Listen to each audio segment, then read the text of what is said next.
On a rainy night, a boy runs through the deserted streets crying for help as his father lies dying after a brutal attack. The only person who responds is a mysterious girl, wrapped in a tattered blanket, who demonstrates abilities no one would expect. But when everyone looks for her, the girl vanishes, leaving behind only questions and a dangerous secret. If you like this story, don't forget to subscribe to our channel and let us know what city you're watching from. Let's continue. I promise this will be the best story you'll ever hear. The rain was coming down hard on the streets of the Lower East Side in New York City that Thursday night. The heavy drops slammed against the wet asphalt, creating a curtain of water that made it nearly impossible for anyone who dared to venture out into the storm to see. Ryan, a boy of just 7, ran desperately along the slippery sidewalks, his white sneakers soaked, his school uniform clinging to his small body. His tears mixed with the rain streaming down his frightened face. The boy's heart pounded out of rhythm as he screamed for help, but his words were lost in the deafening roar of the storm. He didn't know exactly where to go. He didn't recognize these streets, didn't understand how he'd gotten here. All he knew was that his father, Michael Anderson, a respected tech executive, was lying on the ground in a dark alley, clutching his chest and groaning in pain. The family's driver, Paul, had panicked when his boss started feeling sick and had simply fled, leaving the father and son alone in this unfamiliar place. Michael had insisted on taking a shortcut to get home faster after a meeting ran late. Paul, always obedient, took the suggestion and veered off their usual route, turning onto the less-traveled streets of Queens. That's when Michael started to feel the first sharp pains in his chest. The pain hit hard and sudden, stealing the air from his lungs. He told Paul to stop the car immediately, stumbled out of the vehicle and leaned against the wall of the nearest alley. The driver, realizing the gravity of the situation and fearing he'd be blamed for something he couldn't control, simply got back in the car and sped off, disappearing into the dark of the night. Ryan stood frozen for a few seconds, watching his father fall to his knees, his left hand clutching his chest, his eyes wide with fear. The boy tried to help, but his small hands couldn't support the man's weight. Michael, even feeling like he might lose consciousness at any moment, gathered the strength to tell his son to find help, to run until he found someone. Ryan obeyed, even as terror consumed every cell in his body. He took off running down the street, screaming, begging, but there was no one. The windows of the houses were shut, the lights were off, and the rain muffled any sound he tried to make. That's when Ryan saw her. A girl his age, maybe even a little younger, huddled next to a big blue dumpster, covered by a tattered and dirty pink blanket. She was sitting on the wet ground, her knees pulled up to her chest, her arms wrapped around her legs. Her dark, tangled hair fell over her thin face, and even in the dim light of the poorly lit street, Ryan could see she was shivering from the cold. The boy stopped in front of her, panting, his voice catching between sobs and ragged breaths. "My dad's sick. He needs help.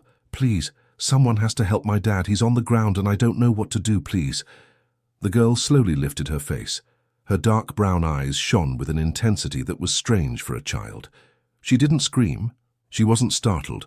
She didn't show the panic Ryan expected to see. Instead, she was silent for a second that felt like an eternity, studying the soaked boy in front of her. Then, with a disconcerting calm, she stood up, letting the blanket fall to the drenched ground, and said just one word: "Show me." Ryan blinked, confused by the direct response, but there was no time to question it. He simply turned and started running back to the alley, glancing over his shoulder every few steps to make sure the girl was following. She was. Her bare feet slapped against the wet asphalt with surprising lightness, and though she looked fragile and vulnerable, she moved with determination and agility. When they reached the alley, Michael was lying on his side, still conscious, but his breathing was short and irregular. His lips had a slight bluish tint, and he was sweating cold despite the chilly rain. The girl approached without hesitation. She knelt beside the executive, placed 2 fingers on his wrist, and stayed there, silent, counting in her head. Ryan watched, stunned, not understanding how this little girl knew what to do. She then pressed her ear to Michael's chest, listened for a few seconds, and finally looked up at Ryan. "He's having a heart problem. We need to keep him calm and call an ambulance right away. Do you have a phone?" Ryan shook his head no, the tears starting to flow again. He had left his cell phone in the car when he ran for help. The girl thought fast. Run to that house over there, the one with the light on in the window. Bang on the door until someone answers and tell them to call 911. Tell them it's a cardiac emergency. Go now. Ryan hesitated for a second, afraid to leave his father alone with this stranger, but something in the girl's eyes conveyed trust. He ran to the house she pointed to and started pounding on the door with his small fists. It took a few minutes before an elderly woman, startled, opened it a crack and asked what was happening. Ryan explained everything in a single, breathless rush.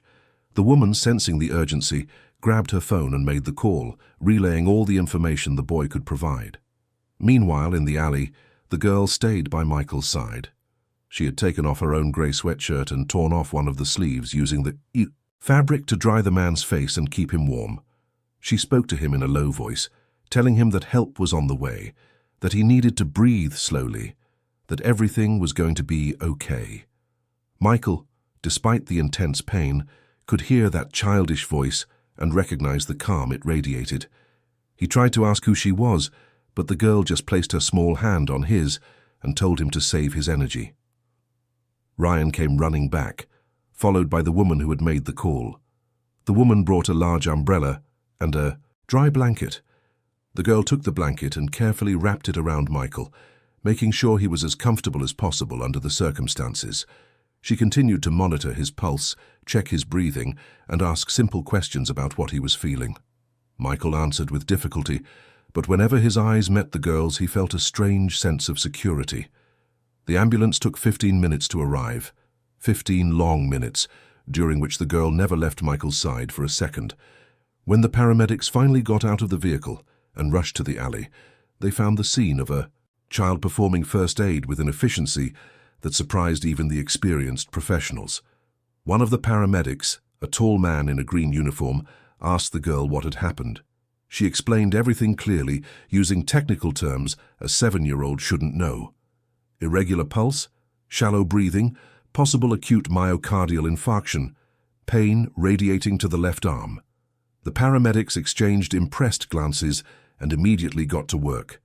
They put Michael on the gurney, hooked up the equipment and administered oxygen and medication. Ryan tried to get into the ambulance with his father but was stopped. One of the paramedics explained that he needed to go with the woman who had helped and that he could meet his father at the hospital later. It was then that Ryan remembered the girl.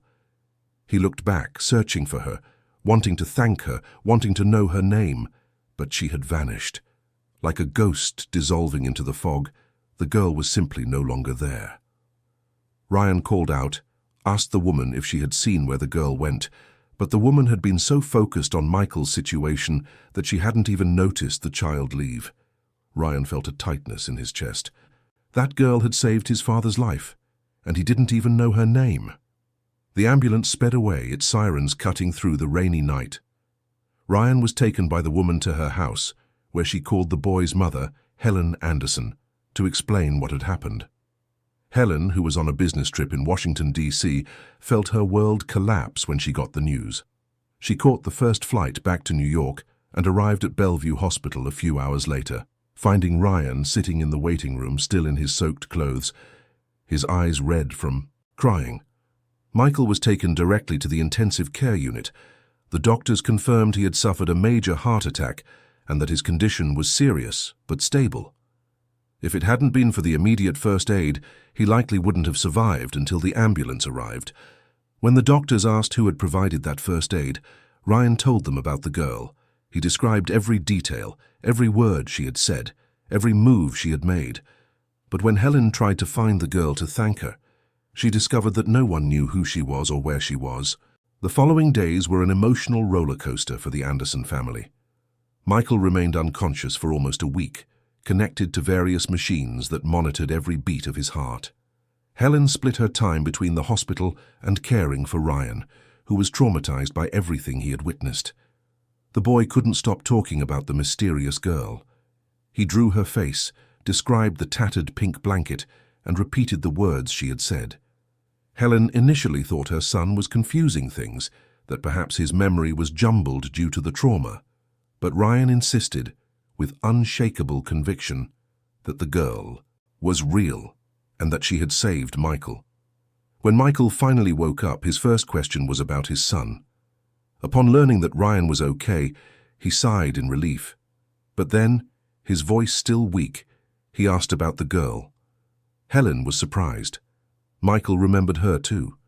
He described the dark brown eyes, the calm voice, the small hands holding his. He said he had never seen such serenity in a child, and that he had to find her to thank her for saving his life. Helen, now convinced the girl truly existed, decided to take action. She hired a private investigator, a man named Roger Scott, known for his efficiency in finding missing people. Roger started by interviewing Ryan, asking the boy to describe everything in minute detail. He visited the alley where it all happened, spoke with the woman who had called 911, and checked security cameras in the area. But there was nothing. No camera had captured the girl's image, and no resident in the neighborhood remembered seeing a child living on the streets in that area. It was as if she had never existed, but Michael and Ryan knew she existed. They felt it deep, in their souls. And the only concrete clue they had was the girl's physical description and the detail of the tattered pink blanket. Roger expanded the search. He started visiting youth shelters, orphanages, halfway houses, and social projects. He showed the girl's description to social workers, psychologists, and volunteers. Most didn't recognize her, but a few said they had seen similar children, who often appeared and disappeared without a trace. It was in one of these shelters, located in the Bronx, that Roger finally got a solid lead. One of the volunteers, a middle-aged woman named Beatrice, said she had seen a girl matching that description a few weeks earlier. The child had shown up at the shelter asking for food, but refused to stay.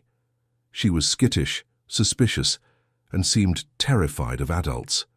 Beatrice tried to talk to her, offered help, but the girl simply took a piece of bread, a juice box, and left. When Beatrice asked for her name, the girl replied with just one: Julia. Roger brought this information to the Anderson family. Helen and Michael, who was now recovering at home, were hopeful. They finally had a name, Julia, but they still knew nothing about her, where she came from, who her parents were, why she was alone on the streets. Michael, though still weak, insisted on being actively involved in the search. He told Helen he felt he needed to find this girl, not just to thank her, but because something inside him told him she needed help. Helen, who had always been a pragmatic woman focused on her career as a lawyer, didn't initially understand her husband's obsession. But as the days went by, and she saw the determination in both Michael and Ryan, something began to change within her. She realized that this girl had done more than save Michael's life. She had touched their family in an inexplicable way, awakening in them a sense of purpose that hadn't existed before. Roger continued the investigation. He discovered that several children lived on the streets in that area, many of them fleeing complicated family situations, others simply abandoned. He talked to homeless people, local shopkeepers, and police officers who patrolled the area. Slowly, he began to piece together a puzzle. A few people remembered seeing a small girl, always alone, always on the move, never staying in one place for long. She was discreet, quiet, and seemed to know exactly how to avoid being noticed. One night, Roger got a call from Beatrice, the shelter volunteer. She said the girl was back. Julia was sitting outside the shelter, under an awning, trying to shield herself from another storm that was hitting the city. Roger asked Beatrice not to scare her, to just try to keep the girl there until he arrived. He immediately called Michael, who insisted on coming along, even against his doctor's orders, to avoid any exertion. Michael and Roger arrived at the shelter half an hour later. The rain had eased to a fine drizzle, and the street was nearly deserted. Beatrice was sitting on the shelter's steps, talking softly to someone they couldn't see from the street. As Michael got closer, his heart raced. There, sitting on the concrete step, was the girl. Julia. She was wearing the same dirty, torn clothes, and the pink blanket was tied around her waist like a cape. Her hair was still tangled, and her face was smudged with dirt and exhaustion. When Julia saw Michael, her eyes widened. She immediately shot up, ready to run, but Beatrice gently took her hand and said it was okay, that this man just wanted to talk, that he wouldn't hurt her. Julia looked at Michael with suspicion, but something in the executive's expression made her hesitate. He didn't come any closer. He just stood there, a few feet away, and said, his voice thick with emotion, "I just wanted to thank you. You saved my life." Julia didn't answer. She kept looking at Michael, as if analyzing his every word, every gesture, trying to decide if she could trust him. Michael continued speaking, slowly, carefully, so as not to frighten her. "My name is Michael. Do you remember me?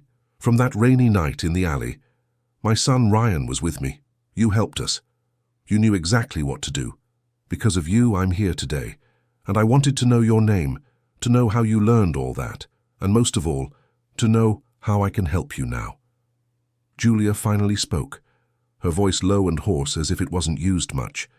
"My dad taught me. He said I needed to know how to take care of people because one day someone would need me." Michael felt a lump in his throat. He asked gently, "And where is your dad now, Julia?" The girl looked down at the wet ground. She was silent for a long moment, and when she finally answered, her voice was so quiet Michael could barely hear it. "He left. They both did. They didn't want me anymore." Those words hit Michael like a punch to the gut. He glanced at Roger, who also looked shocked, and then turned his attention back to the girl. He took another slow step forward and knelt on the wet ground to be at her level. "Julia, are you all alone? Is there no one taking care of you?" The girl shook her head. Michael felt tears welling up but forced himself to stay calm. He held out his hand, slowly, and asked, "You can trust me. I promise I'll help you.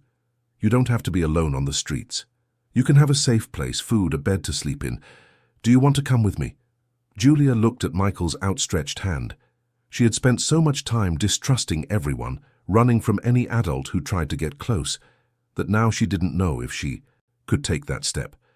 But there was something about Michael, something in his tired, sincere eyes that made her want to believe. Slowly, hesitantly, she reached out her small, dirty hand and touched his. And in that moment, under the fine drizzle of a New York night, two lives intersected in a way neither of them could have ever predicted. Michael held Julia's hand gently, as if he were holding something incredibly fragile and precious. He smiled, and for the first time in a very long time, Julia felt that maybe, just maybe, she didn't have to be afraid anymore. The months following Julia's official adoption were like a dream she was afraid of waking up from. For the first time since that terrible night her parents abandoned her, she had a stable routine, people who cared about her, a place she could call home. But even with all the love she received from the Anderson family, there were moments when Julia felt like an intruder, as if she didn't deserve all this happiness. School had become her refuge. Julia discovered she had a knack for her studies, especially science and math. Her grades were always the best in her class, and teachers constantly praised her dedication and intelligence. Ryan was proud every time he saw his sister's name on the honor roll and always made sure to tell everyone that she was his sister. The word sister still sounded strange in Julia's ears, but at the same time it warmed her heart in a way she couldn't explain. One afternoon, 3 months after the adoption, Julia was in the school library researching a project on different professions when she came across a book about paramedics. She picked up the book with trembling hands and began to flip through the pages. There, described in detail, were all the techniques her father had taught her, all the nightly lessons she thought were just father-daughter games, but which had ultimately saved Michael's life. Tears began to fall silently as she read, remembering her father's patient voice explaining how to check a pulse, how to identify warning signs, how to stay calm in an emergency. It was Ryan who found her, sitting in the darkest corner of the library, hugging the book, crying softly. He didn't say anything, just sat down next to her and put a hand on his sister's shoulder.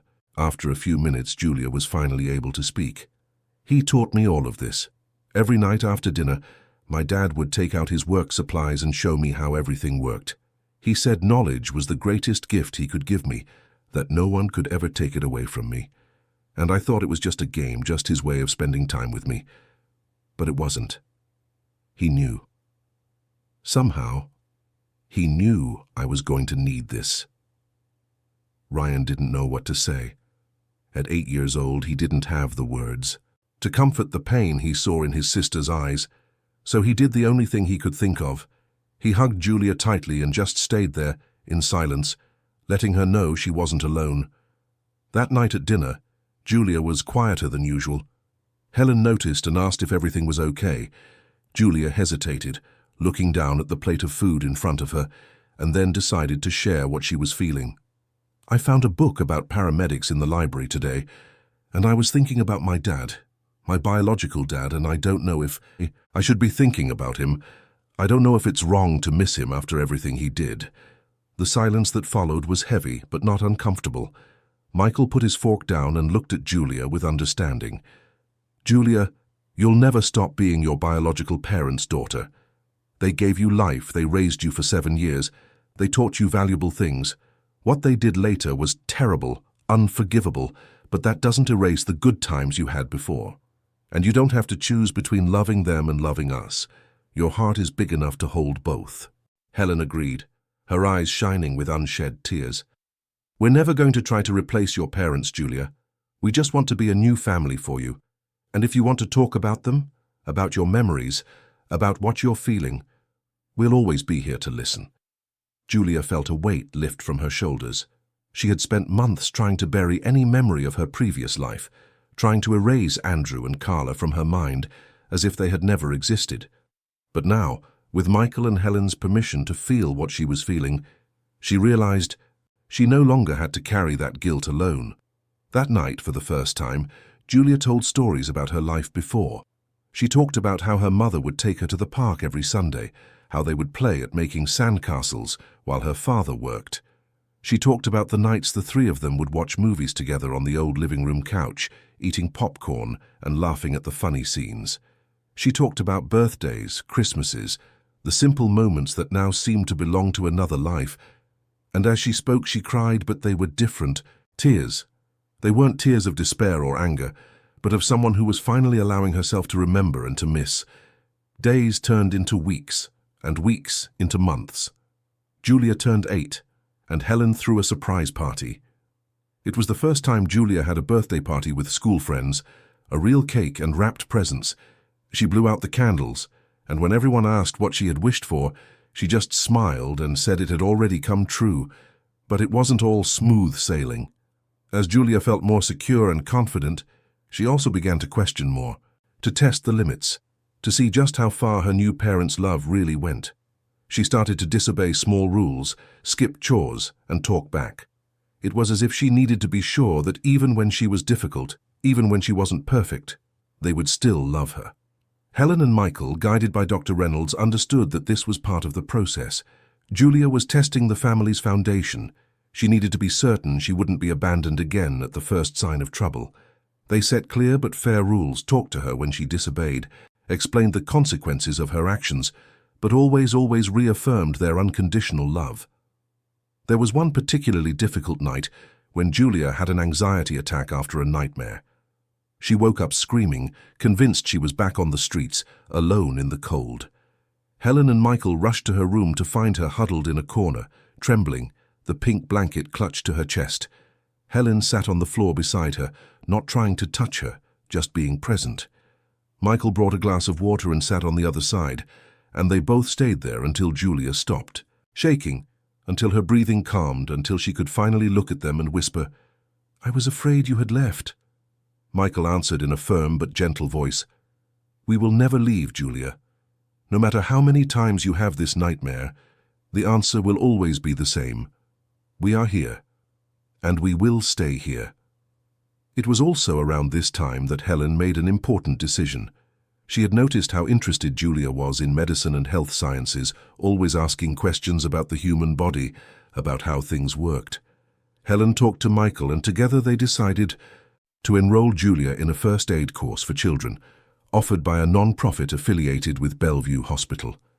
When Helen told Julia about the course, the girl was silent for a long moment. Then she asked, her voice uncertain, "Do you think I can do it? I'm only 8. Helen smiled and stroked her daughter's hair. Julia, you saved Michael's life when you were 7. You have a natural gift for this, and this course will teach you even more.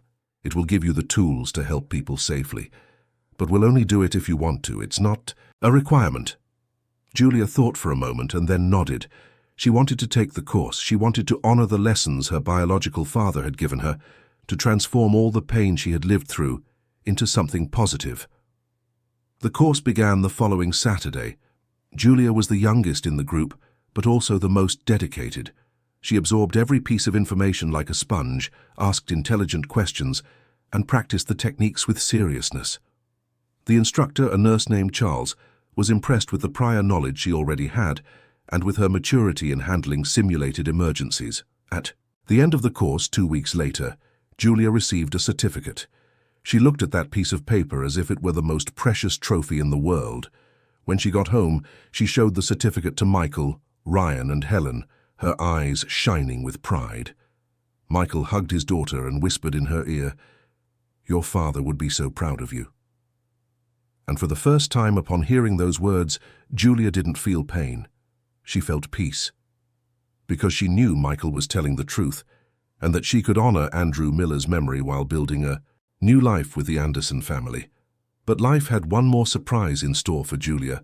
One day, about 6 months after her adoption, she came home from school to find a strange woman sitting in the living room, talking with Helen. The woman was about 40, with graying hair tied in a bun, and a tired but kind look in her eyes. When Julia walked in, the woman stood up and smiled shyly. Helen came over and put a hand on Julia's shoulder. "Julia, this is Martha Miller. She's your grandmother, your father's mother." Julia felt as if the floor had disappeared from under her feet. She had a grandmother. How? Why had she never met this woman before? Martha approached slowly, her eyes full of tears. "Julia, my love, I know this must be a shock for you. Your grandfather and I grew apart from your father many years ago because of disagreements that seem so silly now. When I found out what happened, what he did to you, I was devastated. I spent months trying to find you, until a social worker gave me your new family's contact information. I didn't come here to take you from them. I just came to meet you, to tell you how sorry I am that I wasn't there when you needed me." Julia didn't know what to feel. Anger, relief, confusion. She looked at Helen, seeking guidance, and Helen nodded encouragingly. Julia then looked back at Martha and said, her voice small but firm, "Why did you fight? Why did you stay away from my dad?" Martha took a deep breath and sat back down on the couch, motioning for Julia to sit beside her. The girl hesitated, but eventually accepted. Martha began to tell the story. "Your father was always a dreamer, Julia. He wanted to help people, to make a difference in the world. When he said he wanted to be a paramedic, your grandfather and I didn't support him. We wanted him to be a doctor, a lawyer, something we thought was more important. We fought a lot about it. And when he decided to follow his own path anyway, we gave him an ultimatum. Either he did what we wanted, or he couldn't count on us anymore. And he chose his dream, and we, proud and stubborn as we were, cut off contact. Years went by, and our pride wouldn't let us admit we were wrong, until it was too late." Julia processed this information in silence. Then she asked, "Did you know I existed?" Martha shook her head, the tears now flowing freely. "No, your father never got in touch after he got married. I only found out about you when I started looking for him, after I heard about the abandonment. And when I found you, when I saw that you were being loved and cared for by this wonderful family, I was happy. But my heart also broke for all the years I lost, for all the stories I could have shared with you." Julia looked at this woman who claimed to be her grandmother and saw in her the same pain she herself carried. The pain of abandonment, of loss, of time that can't be reclaimed. And despite all the confusing feelings, Julia felt a connection. She reached out her small hand and touched Martha's. "I don't know if I can call you Grandma right now. I don't know you, but I'd like to get to know you, if you want." Martha held Julia's hand as if it were the most precious thing in the world and nodded, unable to speak through her emotion. Helen, watching from a distance, felt tears stream down her own face. She knew this was important for Julia, that having a connection to her past, to her roots, was part of the healing process. In the following months, Martha became a constant presence in Julia's life. She visited every week, always bringing stories about Andrew as a child, old photos, recipes he loved. Julia absorbed it all with a mix of pain and joy, rebuilding in her mind the image of the father she thought she had, lost forever. Martha also began to attend special occasions, always respecting Helen and Michael's space, always making it clear she wasn't there to replace anyone, only to add more love to Julia's life. It was during one of these visits that Martha revealed something important. She had contacted a lawyer and discovered that Andrew had left some things behind when he fled. There was a small chest stored in the apartment where he had lived with Carla, a chest the landlord had kept, hoping someone would one day come for it. Martha had retrieved the chest and now wanted to give it to Julia if she was ready to see what was inside. Julia asked for the whole family to be present when she opened the chest. On a Sunday afternoon, with Michael, Helen, Ryan, and Martha surrounding her, Julia opened the old wooden box and saw what was inside. There were family photos, dozens of them. Baby Julia taking her first steps, Julia blowing out birthday candles. There were also some of Andrew's personal items, his FDNY EMS badge, an old stethoscope, a notebook full of medical notes. And at the bottom of the chest there was a letter. Julia picked up the envelope with trembling hands. It was addressed to her in her father's neat handwriting. She looked at Helen, silently asking for permission to open it. Helen nodded, and Julia, her heart pounding, opened the letter and began to read aloud. "My dearest Julia, if you're reading this, it means something has gone terribly wrong. I always knew the choices I made could have consequences, and that one day I might not be here to protect you. But I want you to know that every second I spent with you was the greatest gift of my life. I taught you everything I knew because I believed in you, because I saw a special light in you, a strength that even you didn't recognize yet. I'm so sorry if I let you down. I'm sorry if I wasn't the father you deserved. But please, never doubt that you were loved. You were, are, and always will be the greatest achievement of my life. Be strong, my little one. Be brave. And always remember that knowledge is power, but love is the true force that moves the world. I love you more than words can say. Your dad, Andrew." When Julia finished reading, the room was completely silent. Then, as if a dam had broken, Julia began to cry. But they weren't tears of sadness. They were tears of release, because she finally had the answers she was looking for. Her father loved her. He had always loved her. What happened later didn't erase that, and she could make peace with that part of her history. Michael hugged Julia, followed by Helen, Ryan, and even Martha. All of them there, united by pain, but also by love, forming a net of support around this girl who had faced so much and still had so much life to live. And Julia, there in the middle of that group hug, finally understood what Michael had said months ago. She didn't have to choose. She could love Andrew Miller for everything he gave her, and love Michael Anderson for everything he had become to her. She could hold on to the memories of Carla and build new ones with Helen. She could have a brother, a grandmother, an entire family that chose her as much as she chose them. That night, before going to sleep, Julia did something she hadn't done in a long time. She took the pink blanket, the one that had been her only companion during her months on the streets, and folded it carefully. She placed it in a special box, along with her father's letter and some of the photos from the chest. It wasn't a goodbye. It was an acknowledgement that that chapter was closed. The blanket no longer needed to be her shield, her armor against the world. She had a family now. She had a home. And she was finally ready to live fully, without fear of loss, without fear of love. When Helen passed by Julia's room to say goodnight, she found the girl already asleep, a faint smile on her lips. Helen adjusted the new blanket over her daughter, kissed her forehead, and whispered, "Good night, my daughter. You are so much stronger than you know." And it was true. Julia had survived abandonment, loneliness, and fear. But more than that, she had learned to trust again, to love again. to believe that she deserved happiness. And that, perhaps, was the greatest victory of all. 2 years had passed since that rainy night that forever changed the life of Julia Miller. Anderson. Now 10 years old, she was a completely different girl from the frightened child who had lived on the streets of New York. Her hair had grown long and shiny, always tied back in a ponytail for school. Her smile, once rare and hesitant, now lit up any room. And her eyes, those dark brown eyes that once held so much fear, now shone with confidence and hope. School had become more than a refuge for Julia. It had become her place of excellence. She was the top student in her class, a member of the science club, helped classmates who were struggling, and was respected by teachers and students alike. Ryan, now also 10, remained her best friend and biggest fan. The two were inseparable, and people who didn't know the family's story often thought they were twins. Such was the bond between them. Helen had made significant adjustments to her law career.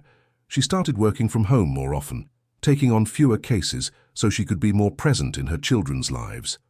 Michael, fully recovered from his heart attack, had turned his tech company into one of the biggest successes in the industry, but always made a point of getting home in time for family dinner. And Martha, the grandmother who had arrived as a stranger and become an essential part of Julia's life, visited the family at least 3 times a week, always bringing treats and stories.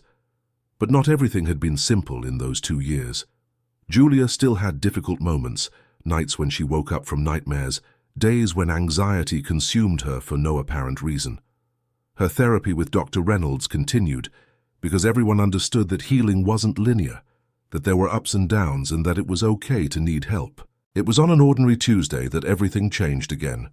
Julia was at school during recess when she heard screams coming from the playground. She ran over and found a crowd of students gathered around something on the ground. Pushing her way through the scared children, Julia saw one of the teachers, Ms. Baker, lying on the ground, clutching her chest and groaning in pain. It was the exact same scene she had witnessed 2 years ago with Michael. For a second, Julia froze. The memories of that night came flooding back, the fear, the desperation, the feeling of helplessness. But then something inside her clicked on. It was as if the voices of her fathers, both Andrew and Michael, echoed in her mind, telling her she knew what to do, that she had the knowledge, that she was capable.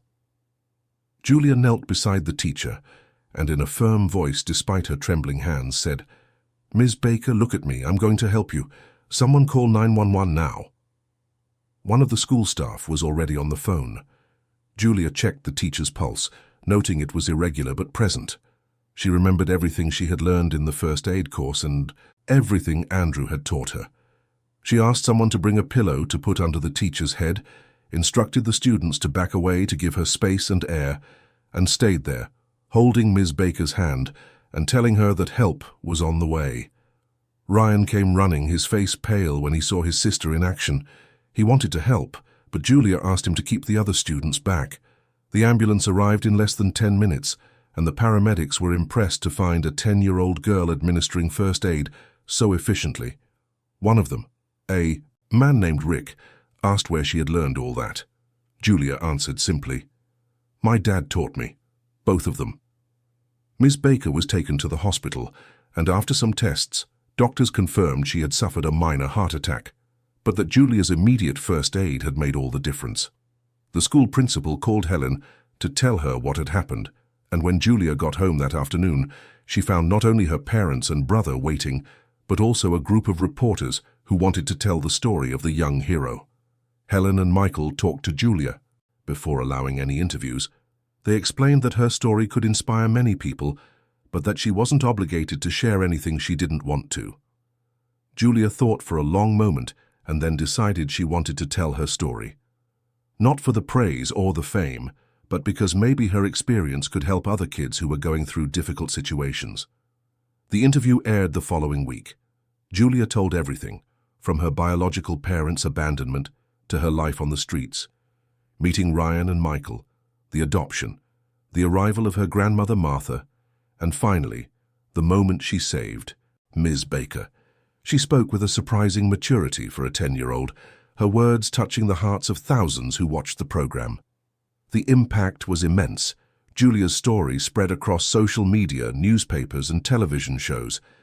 She became a symbol of overcoming adversity, of resilience, of how love can transform lives. But more important than the fame were the letters. Hundreds of letters began to arrive for the Anderson family, from children who had been adopted, from people who had overcome trauma, from parents who were inspired by her story to adopt children who needed a home. That's when Helen had an idea. She talked to Michael about creating a non-profit to help vulnerable children, especially those living on the streets. Michael loved the idea and immediately put his company's resources at their disposal. They founded the Julia Miller Institute, an organization that offered temporary shelter, education, psychological assistance, and vocational courses for homeless children and teenagers. When Helen and Michael told Julia about the institute that would bear her name, the girl was speechless. She couldn't believe that her story, her pain, could be transformed into something so beautiful and meaningful. She asked for only one thing, that the institute also teach first aid to all the children it served, because she wanted other kids to have the same knowledge that had one day saved Michael's life. The Julia Miller Institute opened 6 months later in a large ceremony attended by public officials, business leaders, artists, and most importantly, dozens of children who would be the first to benefit from the project.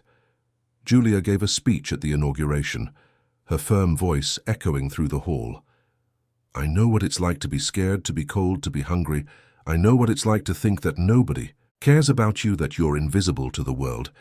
But I also learned that a single person can make a difference, that love and knowledge are the most powerful tools there are, and that no matter how hard your beginning is, you can always have a new start. This institute is for all the kids who need to know that they matter, that they are seen, that they deserve love and opportunities. And I promise that as long as I can do something, no child will feel as alone as I once did." There wasn't a dry eye in the audience when Julia finished speaking. Martha was crying openly, proud of the granddaughter she almost never knew. Ryan was applauding with all his might, shouting that that was his sister. And Helen and Michael, holding each other, watched the girl they had taken in transform into a true inspiration for thousands of people. But life had one more surprise in store for Julia. A few weeks after the Institute's inauguration, Roger, the private investigator who had helped find Julia 2 years ago, asked to speak with the family. He had news about Andrew and Carla Miller. Julia's biological parents had seen the interview on television. Seeing the daughter they had abandoned transformed into this incredible girl, they had contacted Roger, asking to speak with Julia. They said they were sorry, that they wanted to ask for forgiveness, that they wanted a chance to explain what happened. The news hit the Anderson family like a bomb.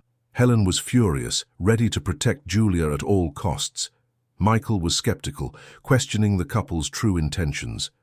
Ryan didn't want them anywhere near his sister, but Julia surprisingly remained silent, thoughtful. That night, after everyone had gone to bed, Julia went to Helen and Michael's room. She knocked gently on the door and asked to talk.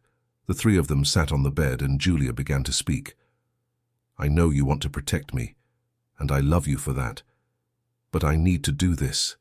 I need to look at them and hear what they have to say. Not because I want to go back, not because I forgive them easily, but because I need answers. I need to close this chapter for real, and I can only do that if I have the courage to face them." Helen wanted to say no, wanted to shield her daughter from any more pain. But she looked at Julia and saw the determination in those eyes. She saw the strength, the maturity, the courage, and she understood that Julia was no longer the scared little girl from 2 years ago. She had grown, become stronger, and had the right to make her own decisions. The meeting was set for the following week at Roger's office in a neutral and controlled environment. Helen, Michael, and Martha would be there, but in another room, ready to intervene if necessary. Julia insisted on going into the room where Andrew and Carla were waiting by herself. When Julia opened the door and saw her biological parents for the first time in 2 years, her heart raced. Andrew had aged a lot. His hair was now grey, and his face carried deep lines of guilt and regret. Carla was thinner, her eyes red as if she had been crying for a long time. They both stood up when Julia entered, but she motioned for them to stay seated. She sat in the chair across from them and waited. Andrew was the first to speak, his voice choked. "Julia, I don't even know where to begin. Sorry seems so small, so inadequate for what we did to you. We abandoned you in the worst possible way. We were your parents, the people who were supposed to protect you, and we turned our backs when you needed us most. There's no excuse for it, none." Carla continued, tears streaming freely. "We were desperate, Julia. The debts, the threats, the fear. We panicked and made the worst possible decision. We thought you'd be better off without us, that someone would find you, take better care of you than we could, but that doesn't take away our responsibility. We failed you in the most terrible way parents can fail." Julia listened to it all in silence. Then she spoke, her voice firm but heavy with emotion. "I spent 2 years trying to understand why you did it. I spent sleepless nights wondering what I had done wrong, why I wasn't enough for you to stay. And only recently did I understand that it was never about me. It was about you, about your choices, about your weaknesses. You taught me valuable things, Dad. You taught me that knowledge is power, that helping people is important. And for that I'm grateful. But you also taught me unintentionally that love isn't just words, it's actions. And your actions hurt me in a way that will take a very long time to heal." Andrew hung his head, unable to look at his daughter. Julia continued, "I came here today not because I forgive you easily or because I want to go back to the life we had. I came because I need you to know that I survived, that despite everything, I found a family that truly loves me, that doesn't abandon me when things get hard. I found people who chose me, who gave me a home, who taught me that I have value. And I came to tell you that I'm going to be okay. Not because of you, but in spite of you." Carla sobbed loudly, covering her face with her hands. Andrew finally looked at Julia and saw in her not the fragile girl they had left behind, but a strong, determined, capable young woman. "Julia, you don't owe us anything. Not forgiveness, not a second chance, nothing. But I want you to know that watching that interview, seeing the incredible woman you're becoming was both the proudest and most painful thing I've ever experienced, because I could have been a part of that, but I threw that chance away, and I will carry that guilt for the rest of my life." Julia was silent for a long moment, then she stood up, ready to leave. But before opening the door, she turned one last time. "One day, maybe I'll be able to forgive you completely, but that day isn't today. Today, I can only say that I hope you learn from your mistakes, that you become better people, and that, if you ever get another chance to be parents, to take care of someone, you don't run away. Because loving means staying, even when it's hard, and you taught me that in the worst way possible." And with those words, Julia left the room. She found Helen, Michael, and Martha waiting, and simply threw herself into Helen's arms, crying out everything she had held in during the conversation. Helen held her tightly, rubbing gentle circles on her daughter's back, whispering that it was okay, that she had been so brave, that it was all over now. That night at home, the family gathered in the living room. Julia told them everything that had happened, everything she had felt, everything she had said. And when she finished, Ryan hugged his sister and said, "You're the strongest person I know, Ju, and I'm so proud to be your brother." Julia smiled through her tears and replied, "And I'm proud to be your sister, Rai." Michael came over and placed his hands on Julia's shoulders. "You know what impresses me most about you, Julia? It's not your intelligence or your courage or the fact that you've saved lives. It's your ability to turn pain into love, to take everything bad that happened and create something good from it. You're special not in spite of what you've been through, but because of how you chose to handle it." Helen agreed, her eyes shining. "You've taught us so much, Julia. You've shown us the true meaning of family, of resilience, of unconditional love. And I want you to know that no matter how many years pass, no matter what happens, we will always be here. This will always be your home. We will always be your family." Julia looked around the room at the people, who had become her safe harbor, her home, her true family. And she finally understood that family wasn't just about blood or a last name. It was about choice, about presence, about a love that remains even in the storms. The following months were about consolidation. The Julia Miller Institute flourished, helping hundreds of children. Julia started visiting the institute regularly, talking with the kids, sharing her story, and giving hope to those who needed it most. She also began to volunteer as a first aid instructor, teaching other children the same techniques that had once saved Michael and Ms. Baker. Ms. Baker, by the way, had made a full recovery and returned to teaching. She made a point of thanking Julia every time she saw her, saying she owed her life to that incredible girl. And Julia, with her characteristic humility, would always reply that she was just doing what was right, what her father had taught her. On a sunny Saturday afternoon, almost 3 years after the rainy night that changed everything, the Anderson family took a special trip. They visited the alley where Michael had collapsed, where Julia had found him and saved his life. The place looked different now, cleaner, more cared for, but it still held the memories of that day. Julia looked around, remembering the scared girl she had been, huddled next to a dumpster with a tattered pink blanket, remembering the fear, the loneliness, the certainty that no one cared about her. And then she looked at her family, at Ryan by her side, at Helen and Michael holding hands, at Martha smiling proudly, and she realized how much had changed, not just on the outside, but on the inside. She was no longer that broken girl. She was Julia Miller Anderson, a survivor, a hero, a beloved daughter. Michael put his hand on Julia's shoulder and said, "You know what I think when I look at this place? I think this was the day 2 lives saved each other. You saved my life that night, Julia. But I also think that Helen and I saved yours, and Ryan too, and Grandma Martha. We all saved each other." Julia nodded, tears streaming down her face, but they were happy tears. "You gave me more than a home. You gave me a purpose.